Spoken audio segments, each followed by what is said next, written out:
दोस्तों, हसद वो गुनाह है जो सामने वाले को नहीं, सबसे पहले अपने करने वाले को जलाता है।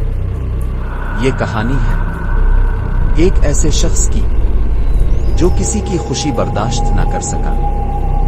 इसने दुआ के बजाय जादू का रास्ता चुना। शुरू में इसे लगा सब कुछ इसके काबू में है, मगर फिर रातों को इसके कमरे में कदमों की आवाजें आने लगी।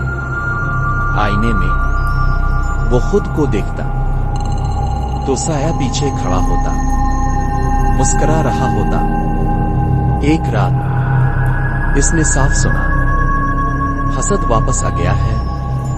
और उसके बाद जो हुआ वो किसी अमल की किताब में नहीं लिखा। आज भी लोग कहते हैं इसका अंजाम देखकर रूह कांप जाती है, लेकिन असल सच वो तो पूरी कहानी में है। हसद का अमल आखिर मौत है।